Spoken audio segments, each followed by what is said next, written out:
This is Sherlock Holmes and the Bones of Highgate, written by Beryl Coops.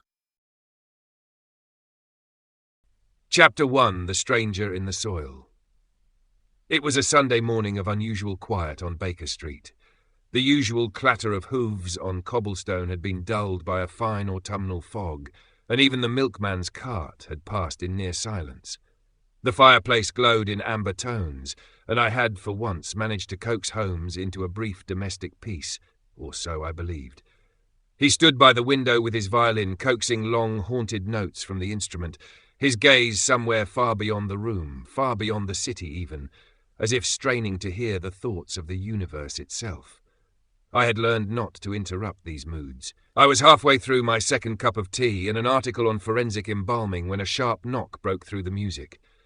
Holmes stopped playing mid-note. "Lestrade," he said without turning from the window. I rose and crossed the room. "You didn't even look." "He knocks like a man balancing duty and fatigue, and there's a slight drag to his left foot this morning. Not enough for injury, but enough to suggest he hasn't slept." I opened the door. "Inspector," I said. Lestrade stood there, rain clinging to the brim of his bowler, his coat collar turned up, and a face that could have been carved from riverstone. He nodded, brushed past me, and dropped a folded envelope onto the desk. Holmes took his time putting down the violin. "Murder?" "Something worse in its own way," Lestrade muttered, shedding his coat. "Desecration. Possibly sacrilege, and no clear motive, unless you count madness." Holmes raised an eyebrow. "You have my attention." "Highgate Cemetery," Lestrade said, slumping into the chair opposite me. "Grave opened this morning by church orders. The family wanted to add an urn to the grave of Mrs. Anne Beckett. She passed 2 weeks ago, but when the gravediggers opened the coffin, they found a second body inside. Male, mid-40s, clean suit, no identification, and fresh, too fresh." "Fresh?" Holmes asked. "How fresh?" "Dead no more than 24 hours, according to the coroner. That's not the worst of it. The coffin was sealed. There were no signs of damage, no break-in from above. The soil was undisturbed until this morning." Holmes's eyes gleamed. Lestrade opened the envelope and spread its contents on the desk, a pair of photographs taken with a portable field camera. One showed the disinterred coffin in situ, a cherrywood casket, half open, with the lined interior visible. The second image showed the man's face, pale, well-groomed, moustached, with a faint smile that made the image strangely unsettling. "Who found him?" "3 men from the cemetery trust. Swore the casket hadn't been moved or touched since Mrs. Beckett's burial. No signs of tampering, nothing stolen. Her body was still there, at the foot, just as before." Holmes leaned in, tapping the photograph with one long finger. "Curious. He looks serenely placed. Not tumbled in or forced. Exactly, like someone laid him there, carefully, lovingly almost." Holmes straightened, the gears turning. "What else?" Lestrade passed over a clear evidence pouch. Inside it was a signet ring, tarnished silver with a broken stag's head carved into the seal, and beside it a Swiss pocket watch, the kind a man of wealth and taste might carry. It was stopped at 2:17, with a long hairline crack running across the face. "No papers?" I asked. "None. No wallet, no ticket stubs, not even a tailor's tag. Nothing except that ring and watch." Holmes turned the ring over in his palm, studying the engraving. A stag broken at the neck. A family crest, perhaps. Heraldic, but obscure. "I don't recognize it." He handed it to me. The silver was cold and smooth, and the break in the stag's neck was deliberate, part of the design, not a flaw. "The watch is more interesting," Holmes murmured, popping open the back. "Swiss, yes, marked in Geneva. Clean movement, recently wound, yet deliberately stopped. Curious." He sniffed the inner casing, then held it toward me. "Arsenic. Do you smell it, Watson?" I leaned in. A faint, bitter almond scent lingered. "You're right, it's faint, but it's there." "Then we're likely dealing with poisoning," Holmes said, "but not self-inflicted. A man of means does not poison himself and then climb into someone else's grave. And if he were murdered, why leave him here? Why not dispose of the body more conventionally?" "To make a point," Lestrade offered. "Perhaps."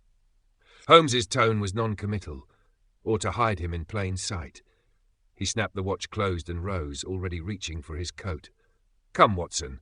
Highgate awaits. Inspector, have your men guard the site, and no more grave digging until I've had a look myself. Tell them Sherlock Holmes is on his way." Lestrade looked more relieved than annoyed. "I'll see you there." Highgate Cemetery, that vast, brooding necropolis on London's northern heights, greeted us like a stone forest.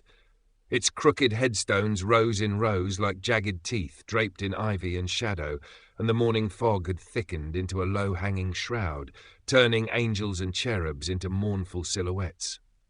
The Beckett plot was located in the older western side, beyond the Egyptian Avenue and near the Circle of Lebanon, a part of the grounds rarely disturbed in recent years.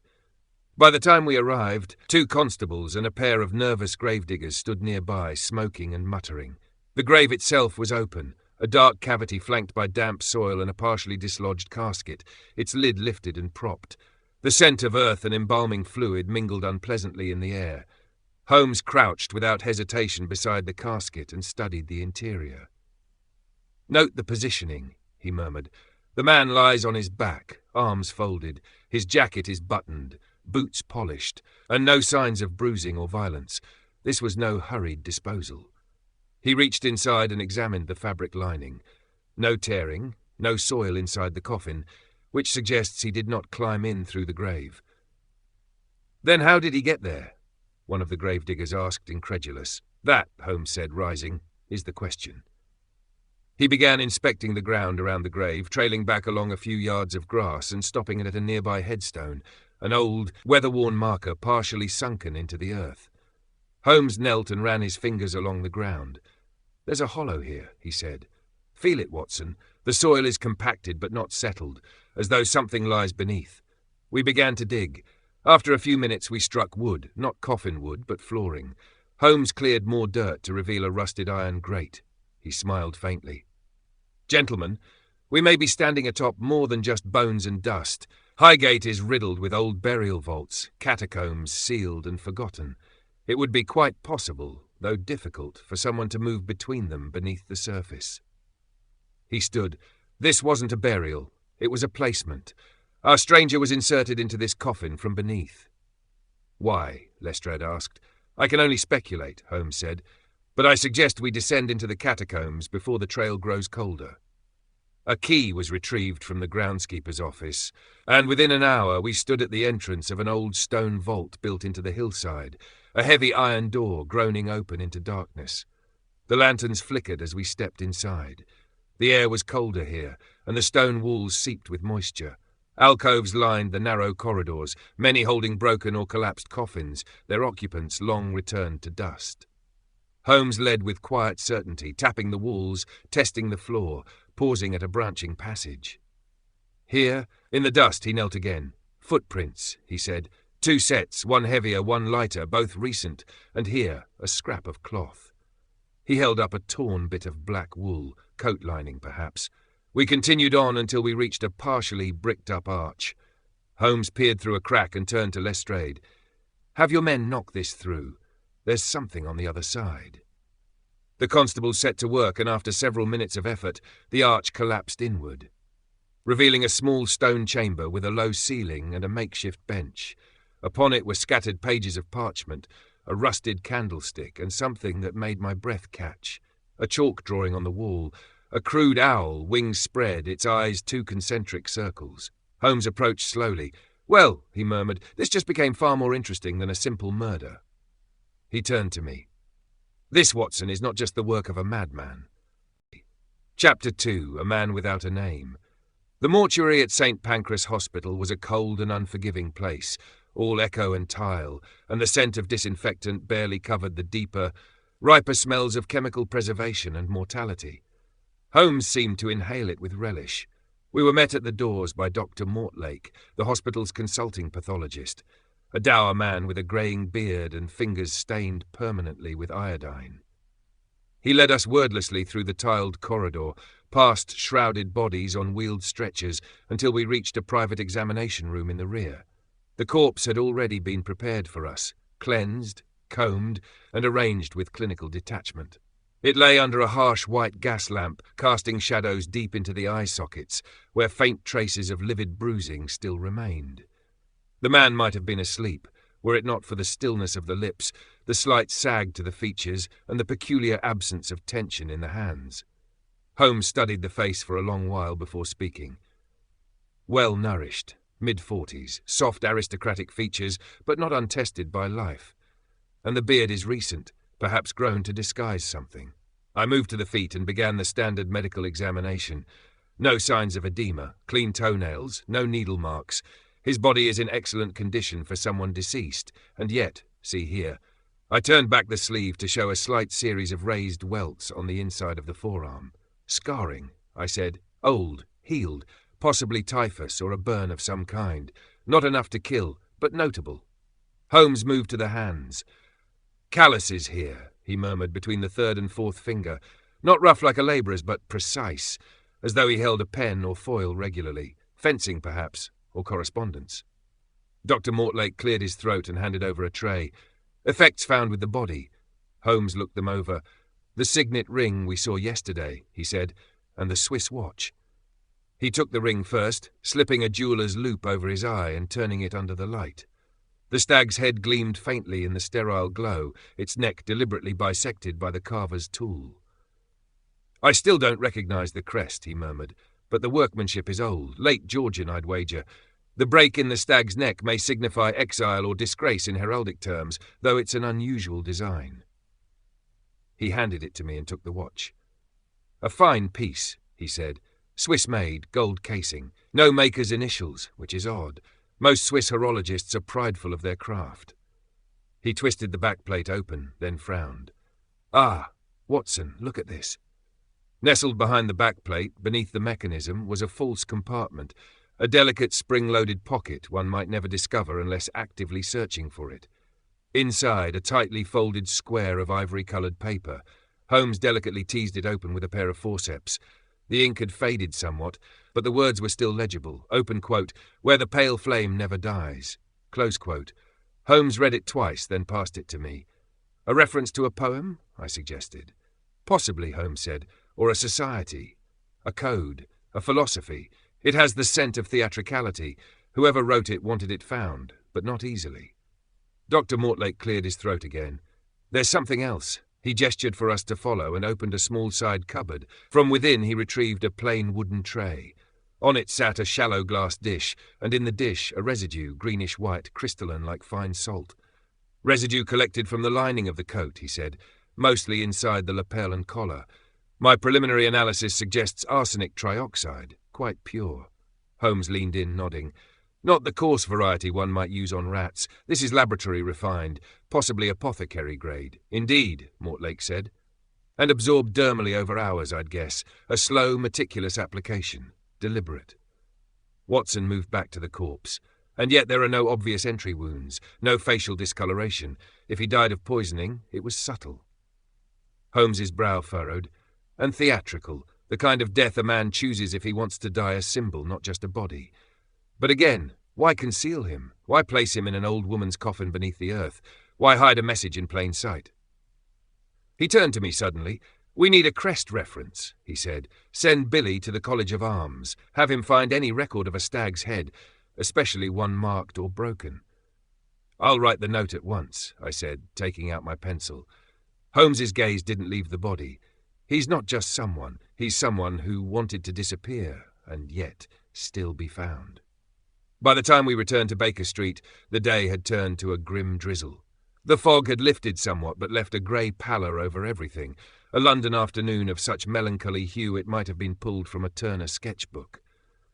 Holmes removed his coat, sat by the hearth and stared into the flames. Tell me what you make of it, Watson. I stirred my tea, considering. A nobleman, or someone raised in that class, intelligent, educated, recently poisoned with high-grade arsenic, placed deliberately in a stranger's grave. No sign of resistance or struggle, no bruising, which suggests either suicide or complicity with his killer. Or, Holmes added, a third party carried out both the poisoning and the burial, with permission. I blinked. Permission? Think of it, Holmes said. The man was not shoved into a ditch. He was laid out with care, positioned as if for ceremony. The watch and ring were left as identifying clues, yet no name, no papers, as if he were meant to be a message, but only for someone who knew how to read it. There was a knock at the door, not sharp but hurried. Mrs. Hudson opened it without waiting. A message from the Yard, Mr. Holmes. She handed over a folded paper. Holmes opened it and read aloud. Open quote, "The grave has been examined from all angles, no signs of tampering at the surface.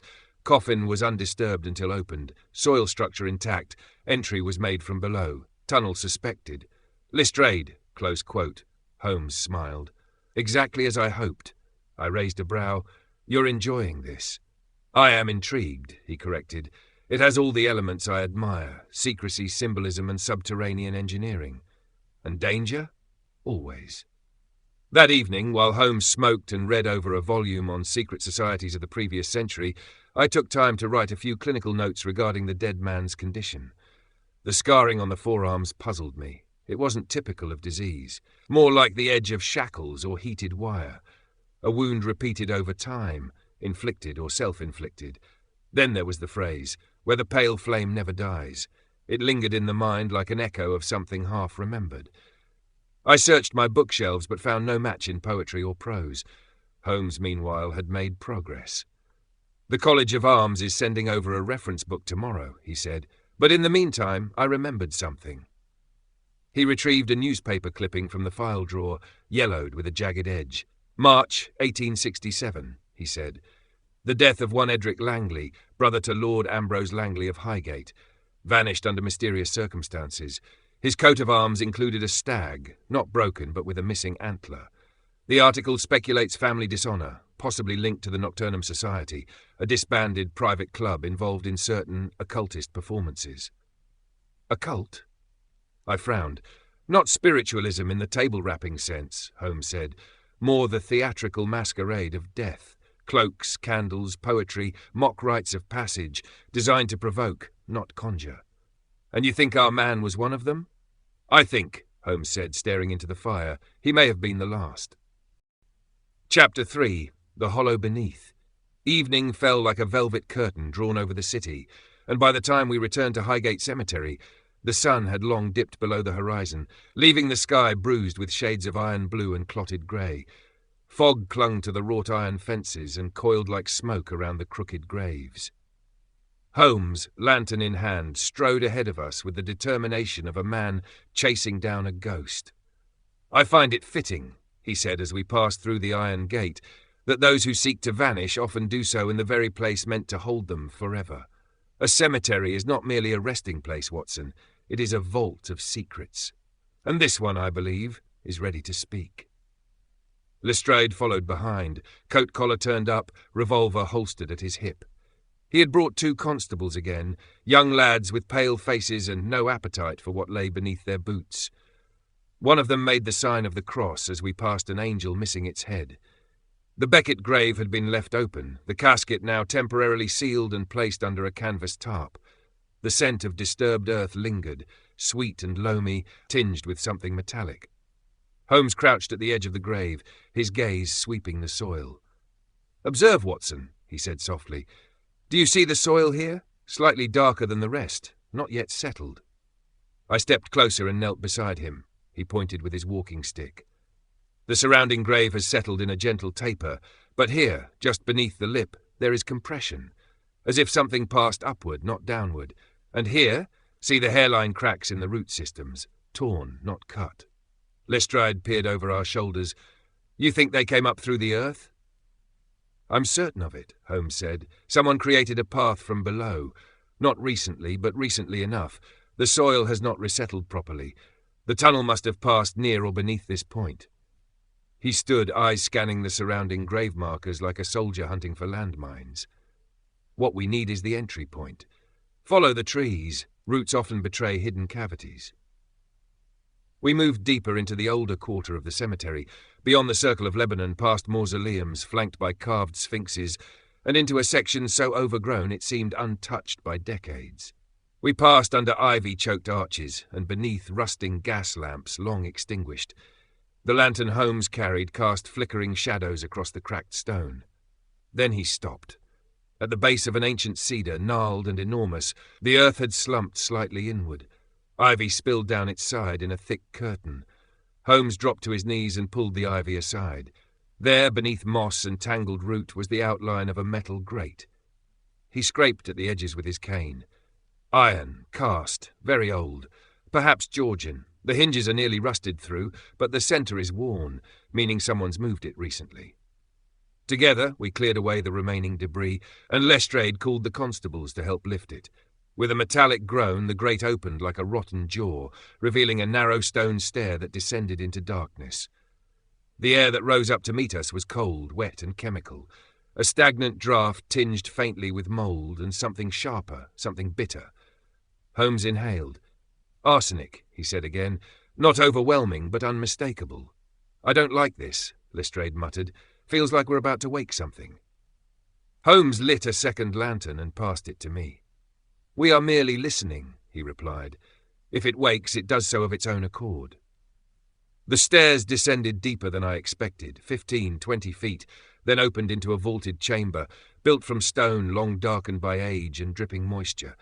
The ceiling was low, arched in the Roman style and lined with the recesses of old family vaults.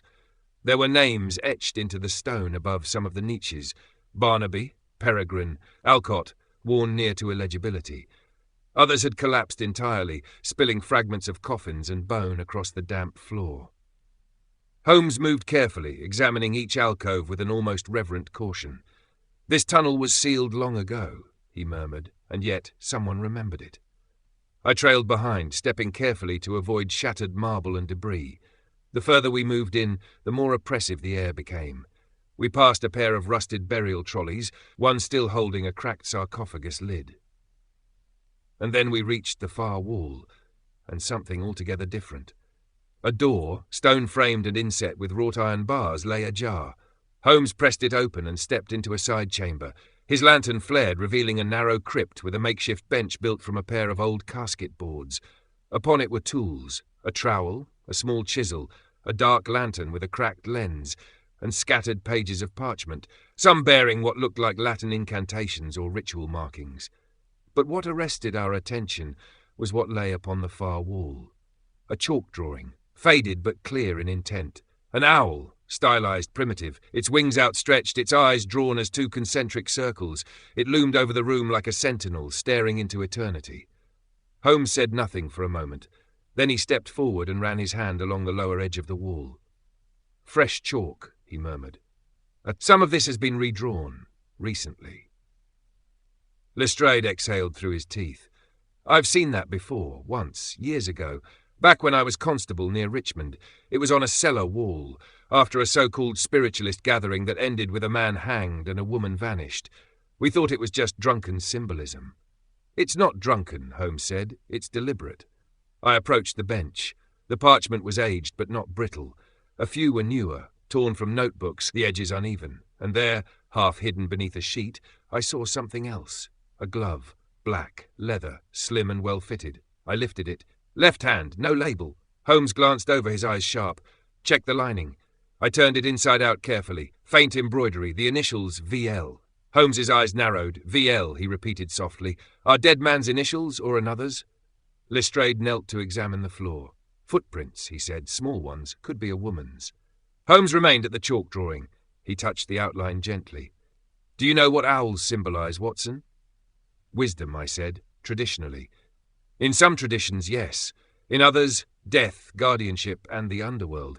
The owl sees in darkness. It is a watcher." He turned. "This is not mere decoration. It is a marking, possibly even a warning, and here..." He stepped toward the far corner where something had been carved into the stone.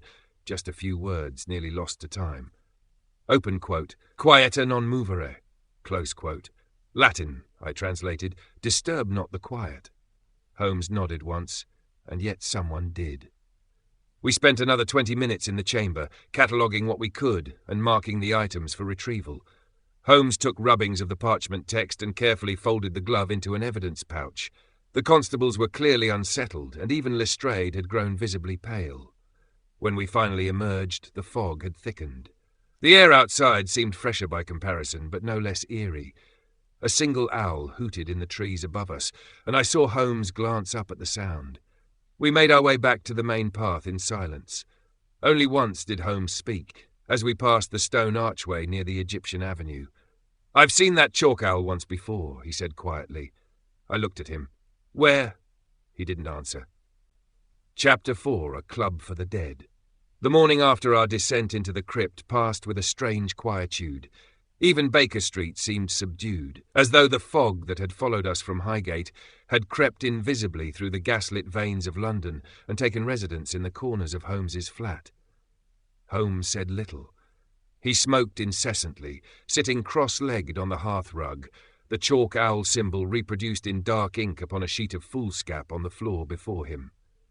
He studied it the way a theologian might contemplate an ancient heresy, with both revulsion and fascination. "I have seen this owl before," he muttered at last, "though not in this exact form, variants perhaps, stylized adaptations, but the symbol endures." "Symbol of what?" I asked, lowering the morning paper. He tapped the drawing once. "The Nocturnum Society." The name struck some distant chord, but I couldn't place it. "A gentleman's club?" I guessed. Holmes rose and paced to the bookshelf. "In the loosest sense. A secret society, formed sometime in the early 1840s, exclusively male, aristocratic, and delightfully immoral. They styled themselves as connoisseurs of the macabre. Their membership dabbled in spiritualism, mortuary science, ancient rites, anything that could grant the illusion of touching death without succumbing to it." "And the owl?" "Their emblem. The nocturnal eye, the silent witness." Holmes returned to the hearth and crouched over the paper. The original society met in private vaults, cellars beneath crumbling estates, and once, if rumour is to be believed, in the catacombs beneath Highgate itself. "Highgate again," I murmured. "Indeed, but they fell out of favour after a scandal involving the desecration of a noble family tomb. The papers hinted at missing remains and rituals staged with real bones. Officially the society was disbanded, but London's memory is conveniently short when a title is involved." I frowned. "You think they're connected to our corpse in the Beckett grave?" Holmes gave me a look that bordered on pity. "My dear Watson, I think our corpse was one of them, perhaps the last." Shortly before noon, Holmes penned a note and sent Billy with it to Pall Mall. "Where are you sending him?" I asked. "To the Diogenes Club," Holmes replied. "Mycroft will have access to records no civil archive could match. I want the names of known members of the Nocturnum Society, especially any still living." "Do you think they're active?" Holmes tilted his head. "No, I think someone wants them to appear so." While Holmes awaited word from his brother, I ventured back to Highgate to speak with the gravediggers. I found the two men, Wicks and Harrow, in the small maintenance hut on the edge of the grounds, sharing tea over a battered tin stove. Both looked up when I entered, though Wicks, the older of the pair, seemed to recognise me from the night prior. "You're the doctor what came with Mr. Holmes," he said. "Yes," I nodded. "I was hoping you might tell me more about the night before the Beckett grave was reopened." They exchanged glances. Harrow, the younger, looked hesitant, but Wicks nodded slowly and gestured for me to sit. "We didn't see no one close up," he said, "but there was a man, watching us, or the graves, hard to say." "When?" "Night before last. We'd come to check on the stonework. They've been repairing the east wall, and we sometimes have to make sure the drainage doesn't flood the lower levels." Harrow finally spoke. "He were pale, real pale, like a ghost almost, long coat, stood just outside the Circle of Lebanon, under the cypress trees." "Did he speak to you?" "No, sir," Harrow said, "but he didn't flinch when we spotted him, just looked at us, calm-like, and turned away. Went up toward the old path near the Alcott tomb." "Could you describe him?" "Tall." Wicks said, "Too thin, and he walked slow, like he was floating almost. Might have been foreign, or just sickly." I thanked them, left a few shillings for their time, and walked slowly through the path they had described. The fog had lifted with the sun, but the shadows here seemed more stubborn.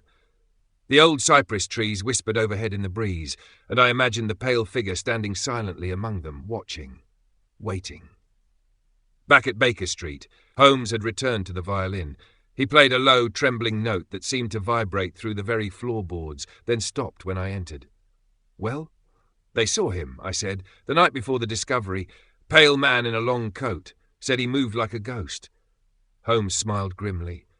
"Our owl has a watcher of its own." There came a knock on the door, and Mrs. Hudson entered bearing an envelope on a silver tray. "For you, Mr. Holmes, from your brother." Holmes tore it open. His eyes scanned the page, then narrowed. "Mycroft has done well," he said.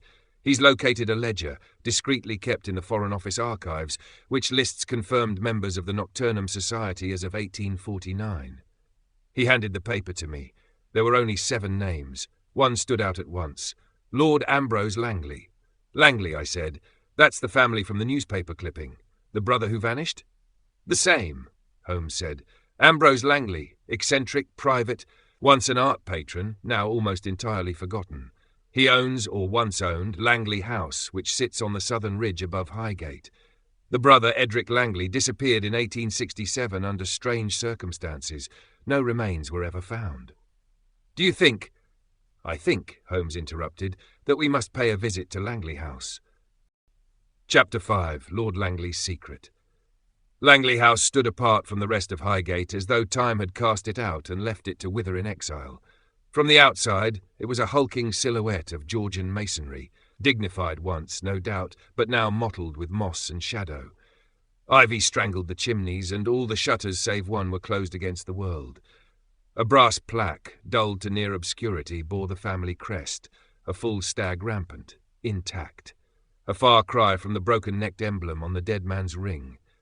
We arrived just before sunset, with the last of the pale light spilling across the lane behind us.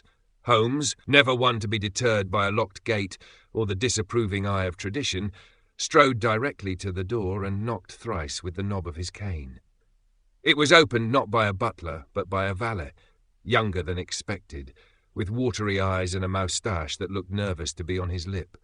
He seemed unsure whether to let us in or fetch someone to throw us out. "We are here to see Lord Langley," Holmes said, brushing past him with the grace of a man who belonged everywhere. "Please inform him that Mr. Sherlock Holmes and Dr. John Watson request a moment of his time." The valet hesitated, then nodded, muttering something about asking Nurse Calder. He vanished down a side corridor, leaving us in the grand but dimly lit entryway. It smelled faintly of polish, damp paper, and something medicinal. Holmes turned slowly in place, observing. "The air is too still," he murmured. "No cook, no staff bustle. Just the dying man and those who choose to remain with him. A house built for a family, now reduced to echo and memory." Footsteps approached, hard-souled and unhurried. She entered like a scalpel. Nurse Calder, tall, angular, with silver-threaded hair pulled into a precise bun, and eyes that could have sharpened steel. "Lord Langley is not well enough for callers," she said coldly, "especially uninvited ones." Holmes inclined his head. "We won't keep him long. We've come regarding his brother." Something flickered behind her eyes, quickly buried. "Edric Langley is dead." "So is someone else," Holmes said, "who died holding Edric's ring." She held Holmes's gaze for a long beat. "Wait here." She vanished with the soundless efficiency of a well-trained wraith. We were led to the west parlour, where the curtains were half drawn and the furniture wore its age like a second skin. Lord Ambrose Langley sat in a wheeled chair near the fire, wrapped in a thick grey shawl, his hands like dry twigs upon the armrest. He looked up as we entered, and his eyes, surprisingly clear, settled on Holmes with tired suspicion. "You're the detective." "I am." "You've stirred up old rot, Mr. Holmes. I can smell it." Holmes took a chair beside him. "Not all rot is content to stay buried." Langley gave a faint, crooked smile. "Nor all brothers." Watson and I remained standing. Nurse Calder lingered in the doorway, watching us like a hawk. Holmes leaned slightly forward. "What can you tell me about the Nocturnum Society, Lord Langley?" The old man didn't answer at first. He looked into the fire. "They were children in men's clothing," he said at last. "Rich boys with too much time and too little consequence. We thought we could play with shadows and not be swallowed by them. But Edric believed otherwise." Langley stiffened. "Edric believed many things." "Did he vanish, or did you cast him out?" Silence. Holmes reached into his coat and removed the ring. He placed it gently on the table beside the old man's shaking hand. Langley stared at it. His fingers hovered, then drew back. "I thought it gone," he said, "along with him." "Where did he go?" Langley's eyes flicked to Holmes's. "Do you know the sound a coffin makes when it shifts in the soil? It's not a sound you ever forget. Edric made sure of that." Holmes was very still. Langley's voice dropped. "I hear it some nights. Not here, in my mind. The scraping, the settling. He said he'd find a way to speak through silence, and now here you are." He turned toward Holmes and said, with something between wonder and fear, Does the owl still fly at dusk?" Holmes did not answer. Langley closed his eyes. Then it's begun again. That night, I could not sleep. The conversation at Langley House had left a film over my mind, something greasy and clinging, like breath on cold glass. I rose shortly after midnight and dressed quietly. Holmes, I presumed, had drifted off into one of his violin-induced trances, for there was no light from his room and no movement from the sitting-room hearth. The air outside Baker Street was cool and still. London by night has always possessed a kind of haunted majesty, and I confess I wandered more from restlessness than purpose. But as my steps brought me back to Highgate, I found myself pausing near the cemetery wall. The same wall Wicks and Harrow had described. The mist hung low and soft, pooling near the base of the gateposts and curling over the gravel paths like pale fingers. And there, through the swirling silver, he stood, the pale man. He was facing the cemetery, back to me, clad in a long coat that fluttered ever so slightly in the breeze. His posture was too still, too intent, not merely watching but listening. I froze. Something in the quality of his stillness disturbed me more than any ghost could. He was waiting, with the unblinking patience of a thing that had outlived all reasons for urgency. I took one step forward. He turned his head, slightly, just enough for me to glimpse the edge of his cheek, the hollow of one eye. Then he stepped backward and was gone. I ran to the wall, breath caught in my throat. Nothing. Only the empty path. The trees. The moonlight on stone. But on the post nearest the gate, drawn in something faint and powdery, a chalk owl. Crude, smudged, fresh. I returned to Baker Street at once, finding Holmes still awake, as I suspected, though he did not look up when I entered. He was sitting at the window, staring out into the night. "I saw him," I said. "The man, the watcher. He was at the cemetery." Holmes' eyes didn't move. "Did he see you?" "I don't know." He nodded slowly. "He knows we're circling closer. That was a message." He turned toward me. "Watson, I don't think we've been following the footsteps of a victim." He stood, moving to the desk. "I think we've been invited." Chapter 6. The Resurrectionists. The rain began shortly after midnight, not the sudden downpour of summer, but a slow, persistent drizzle that seemed less concerned with falling and more intent on soaking. By dawn, London glistened like a drowned relic. The cobblestones of Red Cross Street ran slick, and the gutters carried decades of soot in small black rivers. Holmes stood with me beneath the soot-stained arch of what once had been Dunham and Fell Apothecaries, now a ruin wedged between a warehouse and a long-shuttered tannery. The storefront had collapsed inward, the frame bowed, and the wooden sign, still faintly legible, hung at a defeated angle. "Here?" I asked, tightening my collar against the cold. "This is your lead?" Holmes nodded. "The tunnels beneath Highgate converge, in part, near Clerkenwell, and before the authorities walled off the access shafts, it was rumoured that certain services ran through them, unregulated ones." "Body snatching?" "Among other trades," he said. "This shop sold arsenic, laudanum, camphor, but not merely to physicians." He stepped inside. The smell hit immediately, mildew and old chemicals, like the stale breath of the city itself. The shop's interior had long since succumbed to decay. Wooden shelves lay half-splintered. A display case of faded glass jars was cracked like ice. Rain dripped through the ceiling onto a mouldering ledger still open on the counter. But beneath the floorboards, through a rusted hatch Holmes pried loose with the end of his cane, a different world waited. We descended into an old cellar, low-ceilinged and damp, the stone walls warped with age and lined with mismatched crates, broken phials, and racks that once held tinctures, now eaten by rust. At the far end, a narrow wooden chair and a table stood beneath a flickering oil lamp, which must have been lit recently. And seated at the table, swaddled in a tattered wool coat and dark glasses, was an old man. He didn't turn when we entered. Holmes stepped forward. "Mr. Tremble?" A pause. Then a dry cough. "They told me you'd come," said the man, his voice like parchment rubbed between fingers. Eventually. Albert Tremble had once been a chemist, if the surviving documentation was to be believed.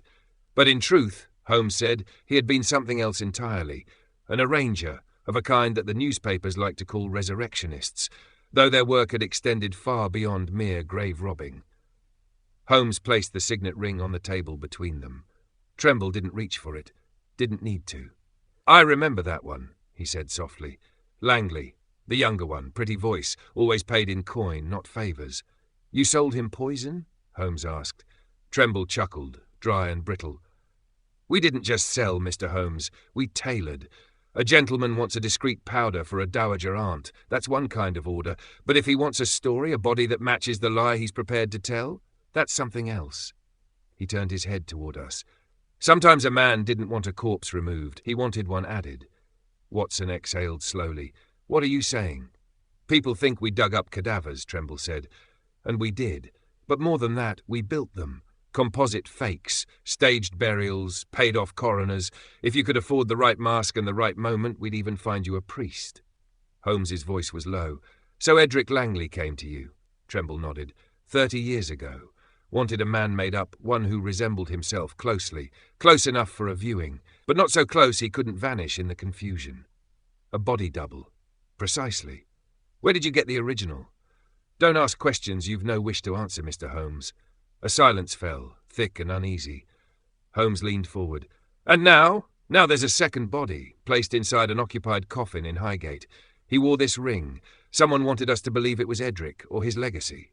Why?" Tremble's pale mouth twitched. "Because some debts live longer than the men who owe them." He reached to the side and lifted a small wooden box onto the table.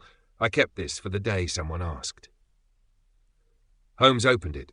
Inside, a strip of old silk, deep blue and finely embroidered, and on it the sigil of the Nocturnum Society. The chalk owl. Only here it was done in gold thread, eyes coiled like a spiral, wings extended in ceremonial posture, a ceremonial sash. Tremble murmured. They used to wear it when they opened the vault. We left Tremble in the cellar, his lamp guttering, his breath shallow. Holmes promised to alert a local parish nurse, though whether the old man would still be alive by nightfall was uncertain. Outside, the rain had eased, but the clouds hung low, brushing the chimney stacks of Clerkenwell like ink smeared across a grey page. "We're not looking for a killer," Holmes said softly as we walked. "Not yet. We're looking for a performance." "A performance?" Holmes nodded. "What is death, Watson, if not a moment? A last act, a final image. If you stage it correctly, with symbols, whispers, the right audience, it becomes more than death. It becomes revelation." Before I could reply, a hansom cab clattered to a halt beside us. Lestrade stepped out, his coat already wet at the shoulders, his expression tight. "I came straight from the yard," he said. "There's been another." "Another what?" "Another body gone missing, crypt off Finchley Road. Family vault, sealed since 1872, stonework intact, only opened yesterday morning for maintenance. And the casket was empty. Intact, completely. Dust inside, no sign of collapse or rot, as if it was never used." Holmes's eyes narrowed. "And the name?" Lestrade pulled a folded note from his coat. "Thomas Willoughby, third cousin to the Langleys, friend of Edric Langley, served with him in India, died during a hunting accident." Holmes stopped walking. "Except," he said, "he didn't." Lestrade looked confused. "Beg pardon?" "I have a photograph," Holmes said, "taken from a club registry. One of the men who attended the final gathering of the Nocturnum Society before their collapse, standing beside Edric Langley. The photo's caption reads, E. Langley and T. Willoughby, 1871. Watson furrowed his brow. If Willoughby died in 1872, he didn't. Holmes cut in. He disappeared, or was disappeared. Likely buried a body in his name, another composite, courtesy of Mr. Tremble and his peers. Lestrade whistled. So now someone's retrieving the pieces. Holmes stared out over the rooftops. Like a stage set, he said. Someone is restaging the society's final hour. The props, the costumes, the bodies. Why? I asked, but Holmes said nothing. That evening, back at Baker Street, Holmes sat silently by the fire, eyes fixed on the glowing coals as though watching a memory unfold in reverse. I once read, he murmured, that certain tribes in the Americas believed death could be reversed, not by resurrection, but by retelling. That if a man's last moments were remembered differently, he lived anew in that shape. He stood and pulled the embroidered sash from his coat pocket. This isn't revenge, he said. It's reconstruction. Someone is rebuilding the Nocturnum Society, not to relive it, but to rewrite it. And the pale man? Holmes turned to me. Perhaps he's not the one watching, he said softly. Perhaps he's the one directing. Chapter 7. A Dinner with Ghosts. It began with an envelope, heavy parchment, unmarked, save for a faint embossing. A stylized owl, wings spread, its eyes two spirals, the same sigil Holmes had now traced in 3 separate places. The wax seal was black, cracked, and anonymous. We found it on our breakfast tray that morning. No messenger, no signature, just a time and place. Open quote, St. Albans Hall, 7 p.m. Formal attire required. Close quote. The note inside bore only a single line. Open quote, those who remember must gather. Close quote. Holmes held the card up to the gaslight and studied the watermark. St. Albans, he murmured. Once a Freemason hall, converted to a private dining club last year. The facade is respectable, the intent likely less so. You intend to go? He smiled. I'm counting on it. That evening, under the cold hush of a London draped in mist, we arrived by hansom to St. Albans Hall, an ornate columned structure wedged between the back of a churchyard and a quiet street in Bloomsbury. A valet in white gloves greeted us and wordlessly accepted our invitation. Inside, the transformation was immediate. The vestibule had been stripped of its usual regalia. Velvet curtains muffled the acoustics. Candlelight flickered from antique sconces. No lamps, no clocks, no mirrors. Guests moved like phantoms, faces half-shrouded beneath domino masks, voices hushed. The scent of beeswax, lavender, and the faintest trace of myrrh lingered in the air like memory. Holmes wore a black suit with silver accents. I was similarly attired, though I could not shake the sensation that I was stepping into someone else's dream or nightmare. "Observe," Holmes whispered, nodding discreetly. "The guests. See how they keep to the edges of the room. No names, no introductions. Some are testing the waters, others already know the temperature." He gestured subtly toward a man near the fireplace, tall, broad-shouldered, with a military bearing. "That one's a former cabinet minister, retired under scandal, and beside him, that is the Bishop of Ely, unless I am mistaken." "They're hiding here?" "Not hiding," Holmes said, remembering. A quiet chime rang out, not a bell, but a soft metallic resonance like the note of a glass harmonica. A woman in grey velvet stepped onto the landing above and spoke in an echoing voice. Open quote, "The dinner shall begin. Please follow the procession." Close quote. We were led down a wide corridor into a chamber unlike anything I had expected. A single long table stretched the length of the room, set with antique silver and black tapered candles. The walls were draped in black cloth, the only illumination the amber flicker from the chandeliers overhead. Ornate chairs had been placed with military precision, and name cards, marked only with symbols, not words, rested at each place setting. Holmes and I were directed to opposite ends of the table. I took my place beside a woman with veiled eyes who never spoke, and a man with a voice like gravel and a handshake too firm for comfort. Dinner was served in silence. No speeches, no toasts, only the occasional clink of cutlery and the soft strains of a string quartet hidden behind the curtain. The menu, printed on thin parchment, consisted of dishes with archaic names: pigeon pie in blood wine reduction, charred fennel and ash root, angel's hair with clove oil. Holmes barely touched his food. I glanced down the table to where he sat, posture impeccable, eyes moving constantly, cataloguing everything. He raised his glass in my direction once, but his gaze was fixed not on me, but on a figure just arriving through the side entrance. The pale man. He was changed. Gone was the ghostly watcher by the cemetery wall. Now he wore a high-collared coat of dark velvet, and his hair, previously unkempt, had been oiled and combed with surgical precision. He wore no mask. His eyes, unnervingly bright, moved slowly across the guests, not searching, but examining. Holmes's fingers drummed once against his glass. I understood. This was Valerian. After the final course, a dish of black figs and candied roses, the guests were led into the adjoining chamber. It had been transformed into a séance hall. Dark drapes lined the walls, and a circular table sat at the centre, adorned with an ivory cloth embroidered with arcane designs. 12 chairs had been arranged, already occupied by those Holmes had identified as the true guests. The others remained in the shadows. A woman stood at the table's centre. Her dress shimmered with something between smoke and silk. Her eyes were heavily lined with kohl, and her voice carried like wind across marble. She introduced herself only as Madame Sorella. "We gather," she said, "to speak to the past, to open memory, to hear the ones who were and shall be again." I could feel Holmes tense beside me. The séance began with the extinguishing of all candles save one. Madame Sorella placed her hands upon the table. The guests followed. I did not. Neither did Holmes. From beneath her sleeve, Sorella drew a vial, slender, glassy, capped in silver. She uncorked it and allowed a single drop to fall upon the candle's flame. A sudden hiss. The flame turned blue. A hush deeper than silence fell over the room. And then she spoke. Low at first, almost inaudible. "Who comes?" A long pause. Then, in a voice not her own, rasping, male, cracked like dead leaves, open quote, "Valerian." Close quote. The room seemed to contract.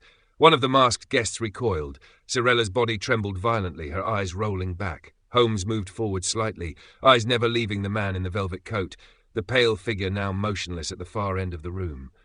Then the candle snuffed out. Darkness. A single gasp. A shuffle. The sound of fabric fast, like someone retreating. A cry. "He's gone!" The lamps flared back to life. Valerian's seat was empty. In its place, resting neatly on the black tablecloth, was a single object, a black glove, the right one. Holmes moved first. He crossed the room, lifted the glove, and turned it inside out. Stitched into the lining, VL vanished, Lestrade would say later, without sound. No one saw him leave. But Holmes didn't seem surprised. Not exactly. As we left the hall and stepped into the fog-laced street, Holmes handed me the glove. "Twins," he said. I frowned. "You mean the gloves?" "I mean the men." He didn't elaborate until we were halfway back to Baker Street. "Valerian Langley," he said, "faked his death once. Now I believe he staged his return, but not for the world's benefit. For a select audience, those who buried him, erased him, denied him inheritance." The society nodded. Or what's left of it. This wasn't a séance. It was a rehearsal, a warning. To who? To his family. To history. I looked down at the glove in my lap. The silk was still warm. Chapter 8. The heir apparent. It was well past midnight when Holmes returned to Baker Street with the scent of old libraries still clinging to his coat and the unmistakable gleam of triumph, or perhaps dread, in his eyes. He said nothing at first, only removed his gloves, lit a fire, and placed a folded page of notes and an official-looking pamphlet on the table between us. "Burke's Peerage," he said quietly, "has proved most enlightening." I leaned forward. Holmes flipped open the pamphlet and tapped a highlighted entry. Open quote, Langley, Lord Ambrose, B. 1812 M. Eliza Marchwood. Issue, Edric Langley, D. presumed 1867, no acknowledged heir. Distant relations recorded, Thomas Marchwood, Canada, Gregory Langley, Trinidad. Close quote. "Now," Holmes said, handing me another sheet, "compare that to the parish register of burials at St. Barnabas, Finchley." I scanned the entry. Open quote, Gregory Langley. Arrived from Trinidad, 1887. Died 1889. Buried without kin. Age, 43. No official cause of death recorded. Body ordered interred by private physician, name redacted. Close quote. I looked up. "You think this Gregory Langley was the man in the coffin?" Holmes nodded. "Brought to England under false pretences, likely promised restitution or family welcome. Instead, he was given a new name, fitted with Edric's old ring, poisoned, and interred. Not in a fresh grave, but in someone else's, a final insult hidden beneath respectability. And by doing so, I said slowly, Valerian could fake his own death with a body that matched his age and bearing while avoiding any public scrutiny." "Exactly." Holmes turned and looked into the fire. "Valerian Langley was the firstborn, the heir apparent, but something occurred in the mid-1860s, a disgrace, a division. The will was rewritten. Edric cast out, or so we were told." I could see where this was going. Holmes gestured toward the side table, where the embroidered owl sash lay folded beside the now paired black gloves. "He didn't vanish in shame," Holmes said. "He went underground, and now he's come back, not simply for vengeance, but to restore his version of legacy. The false death, the body double, the performances, all of it to manipulate the idea of Valerian into something undeniable." I frowned. "But to what end?" Before Holmes could answer, there was a knock. Sharp, urgent. Mrs. Hudson appeared in the doorway, visibly pale. "It's Inspector Lestrade," she said. "He says it's Lord Langley." Langley House was cloaked in silence. A constable stood at the gate, another near the garden. Gaslight flickered in the front window, the same one that had glowed the night of our first visit. Now it glowed behind drawn curtains and gave the house the pallor of a vigil. Lestrade met us at the door. He didn't speak immediately. Instead, he simply nodded and led us inside. The parlour smelled of bitter almonds. Langley lay slumped in his wheelchair by the hearth, his shawl undisturbed, his eyes open but empty. A faint trail of blood ran from one nostril. On the table beside him, a broken glass and a half-eaten biscuit. The edges of his lips were tinged with grey. Holmes didn't touch the body. He studied the scene carefully, from the angle of the glass to the pattern of ash in the hearth. "Nurse Calder?" I asked, already fearing the answer. "Gone," Lestrade said. "Vanished sometime in the night. No sign of forced entry. No disturbance. And—" He handed Holmes a sealed envelope. "The family solicitor says the last will and testament is missing from the estate safe." Holmes didn't open the envelope. He turned toward the rear window and stared into the trees beyond the garden. "So the stage clears," he murmured. "The final act approaches." We remained at Langley House through the early morning hours. I conducted a brief examination of the body, but it was clear the death had been swift, ingestion-based. Likely arsenic administered in the tea or biscuit, but the quantity was precise, not enough to cause writhing or convulsion, only the silent extinguishing of a man already half a ghost. Who would have done it? Lestrade asked as the coroner's men wheeled the body away. Holmes sat on the stairs, staring at the floor. "I believe the question is not who, Inspector," he said. "It is why now." He rose suddenly. "We must return to Baker Street. There's a book I need." Back in the sitting room, Holmes moved with precise agitation, pulling volumes from the shelves, opening folders, cross-referencing papers he had once discarded as tangents. I helped where I could, though I understood only fragments. Then, with a sudden exhale, he paused and pointed to a passage in an article clipped from the Pall Mall Gazette. Open quote. "The Langley estate, rumoured to contain not only the family fortune but a series of mineral rights leased in secret to a foreign concern, remains without a clear successor following the presumed death of Lord Ambrose's disinherited son Edric." Close quote. Holmes jabbed the word mineral with his finger. "That is the key. That's why the will is missing. Not because it bequeaths a title, because it assigns ownership, and whoever holds it by blood or deception controls not just a legacy, but a hidden empire." It was near dusk when the next message came, not by post or telegram, but by delivery boy, sent from a tobacconist's in Marylebone. He brought a small parcel wrapped in brown paper and tied with twine. It bore no name, only the address. Inside, a single sheet of parchment. On it, drawn in ink, open quote, "The owl sees. The air remembers. Midnight, Highgate, the Circle of Lebanon. Bring nothing but memory." Close quote. Holmes read it once, folded it, and placed it in the fire. "Watson," he said, "tonight we walk into the mausoleum of a man who has rewritten his own death, and now seeks to bury the living truth beneath it." "You think he'll confess?"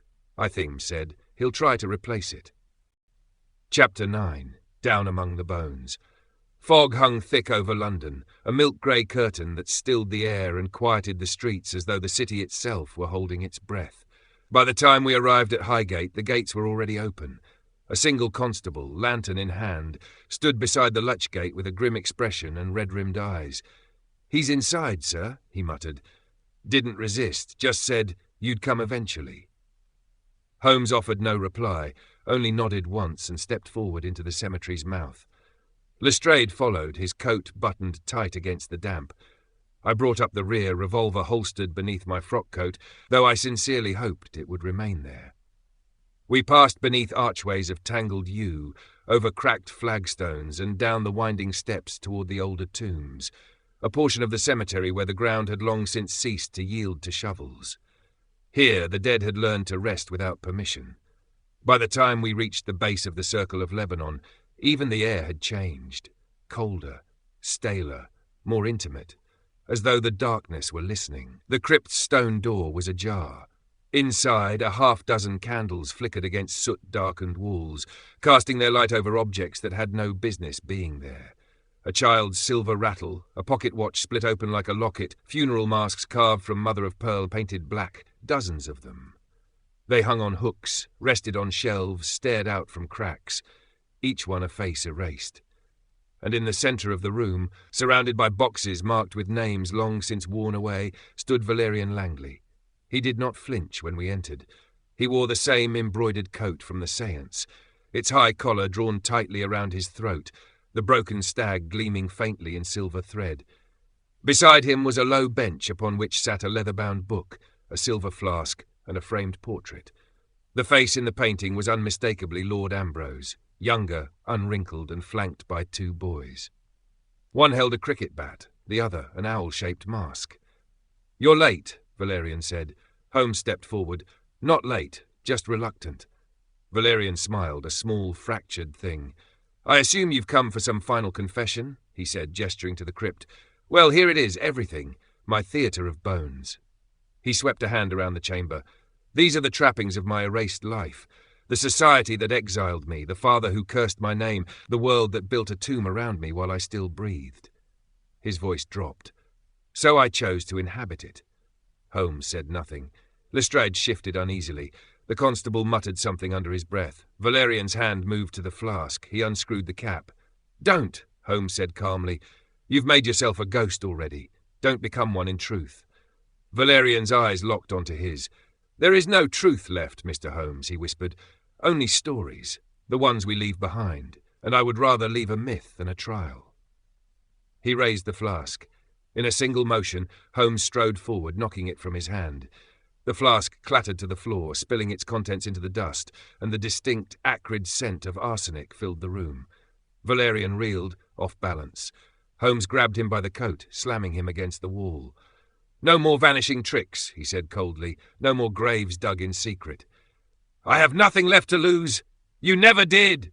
Holmes roared. The chamber went silent. Holmes released him, and then softer, except the truth.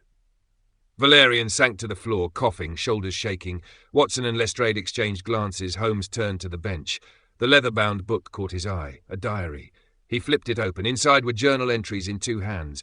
One sharp, uneven, erratic. The other delicate, ordered, feminine. He read aloud, open quote, "He remembers everything. The sense, the darkness, the rejection. He walks the crypts like a prince without a court, and I will help him restore what was taken. Tonight I spoke to the solicitor. The real will exists. I know where he hid it. The nurse is ready. She has the poison. When the old man dies, it will all belong to him again." Close quote. Lestrade stepped forward. "The nurse." Holmes nodded. His accomplice, his nurse, his lover, the orchestrator behind the final act. He moved toward one of the sarcophagi near the far wall. It had been disturbed, shifted slightly, its lid askew. Holmes drew back the stone cover, revealing a narrow compartment hidden beneath the casket's base. Inside, a sealed envelope, stamped, dated, unopened. The will. Holmes examined it, then passed it to Lestrade. Unaltered. Names Valerian as heir. Signed by Ambrose in 1885. Watson stared. "Then the disinheritance?" "Was a myth," Holmes said, concocted, repeated, accepted, perhaps even by Valerian himself, but the truth never left this room. Valerian let out a quiet laugh, almost breathless. "He wrote me out of his heart," he whispered, "even if not from his paper." Outside, dawn was breaking. They led Valerian away in silence, not as a criminal, but as a man who had tried to forge a kingdom from bones. He did not struggle, and as the constables closed the iron gates behind them, the fog began to lift, revealing the cracked angels and crooked tombs of Highgate in their honest light. Holmes stood at the entrance of the crypt, his hands in his pockets. "A great many men seek immortality, Watson," he said at last, "but most will settle for being remembered." He turned to me. "And the tragedy is, Valerian Langley might well have been, had he not tried to write the ending himself." Chapter 10. The Bones Speak. It rained the day after Valerian Langley was taken from Highgate. A soft, sullen rain. The kind that mutes the city's noise and renders even Baker Street contemplative. Horses clopped more slowly on wet cobbles, and the post arrived limp, wrapped in waxed paper. Holmes was at the window, unmoving, violin unstrung upon the sill beside him. He hadn't played since our return from the crypts. On the desk lay the collected fragments of the case. The stolen will, now passed to the Crown, a copy of the obituary drafted under Lestrade's careful revision, and a single black glove, the second of the pair retrieved from the séance. Holmes was staring at the drawer, not opening it, just staring. "You know the papers are calling it a tragedy," I said, folding the Times. "They've blamed Ambrose's nurse, declared Valerian mentally unfit but well-meaning. No trial, no charges." Holmes said nothing. Lestrade seemed oddly generous. Still nothing. Then quietly, "He knows how much truth the public can bear." That evening, Holmes finally stirred. He set a pot of coffee to boil on the hob, returned to the sitting room and withdrew from his drawer a single slip of parchment. I recognized it immediately, the chalk-drawn owl redrawn in ink. Stylized, wings spread, eyes like target circles, cryptic, unsettling. "You kept it?" I asked. "I had to," he said. "It is the only honest artifact in the entire affair." I waited. Holmes poured coffee, added no sugar, and returned to the chair opposite mine. "You were right, Watson," he said after a moment. "Valerian was no madman. He was a memory that had been sealed up and told to rot. The man was sane. The world around him was mad." He took a sip. "And so we begin again, the final threads." Holmes crossed to his shelf and drew down a box marked Langley, Ambrose, Private. From within it he produced the signet ring, the broken-necked stag. Beneath it, the pocket watch, its face still shattered, the hour hand frozen at 2:17. He opened the back compartment and withdrew the folded slip of paper from within, the phrase we had found on the corpse weeks ago, open quote, "where the pale flame never dies," close quote. "It is a quotation," Holmes said, "but not from Scripture as I'd initially thought. It is from a letter written in 1819 by Sebastian Langley, Ambrose's father, a phrase he used in describing the family mausoleum. He believed the souls of the Langley dead never extinguished, merely dimmed until remembered." Holmes ran a finger over the paper. This watch was his. Valerian reclaimed it. He wore it as a symbol, to show he still lived, and that the legacy had not died with Ambrose's betrayal. He handed it to me. "Lestrade now has it, as evidence, along with the records of the resurrectionists and the apothecary. The Crown will close the case with polite euphemism. No scandal, no public blood, just faded ink and sealed vaults." "And the cousin?" I asked. Holmes nodded slowly.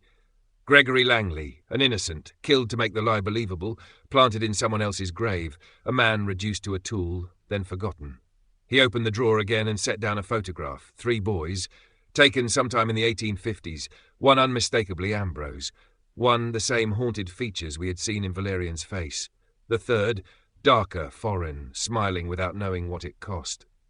"Family is not a bond, Watson," Holmes said. "It is a contract, and like all contracts, it can be weaponized." The next morning, Scotland Yard issued a final report. It read as follows, open quote, "The dispute over the Langley inheritance has been resolved amicably through legal arbitration. The death of Lord Ambrose Langley was the result of misadventure, and no further charges will be pursued. The estate shall pass to the next lawful descendant following validation of birth records. No foul play is suspected in the matter of the previously exhumed remains, which have now been properly interred." Close quote. Beneath the report, Lestrade had scribbled in pencil, open quote, "Owl's gone silent. Don't think it flies anymore." Close quote. 2 days later, Holmes and I walked once more through Highgate Cemetery. It was a fine afternoon, no fog, no mystery, and the air had the dusty sweetness of cut grass and old flowers. We paused near the Circle of Lebanon, where the entrance to the crypt had been bricked over. New mortar glinted in the sunlight. The constables had left no trace. Beneath our feet lay the full tangle of the Langley story, the murdered cousin, the stolen relics, the falsified death, the lover who vanished into myth, and at its heart, a man who wanted only to be remembered by name. Holmes placed a single hand on the stone and bowed his head. "Here lies truth," he said, "buried beneath acceptable fiction." That evening, back at Baker Street, Holmes took the chalk owl and slipped it into an envelope. On the outside he wrote a single line. Open quote, "To the man who tried to rewrite history, you failed, but you were seen." Close quote. He did not say whether he meant it as vengeance or mercy. He merely placed it in the drawer again, closed it gently, and turned to me. "Well, Watson," he said, "that makes 3 men who died in this story, and one who never lived at all."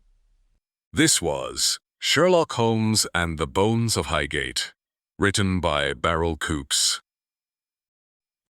I hope you enjoyed my short story. Please hit the subscribe button so you don't miss the next one. I have written over 500 short stories over the years under many pen names. I will be updating these and recording them under the Barrel Coops name. I will be listing them on YouTube as fast as we can get them recorded. They will include historical drama, humor, adventure, romance, period drama, mystery, thriller, war stories, spy stories, revenge, horror, psychological horror, dystopian, disaster, children's stories, love stories, and more. Too many to name. Something for everyone. If you enjoyed this story, please give it a thumbs up. It helps others find my channel. Until next time, thank you for listening to the end.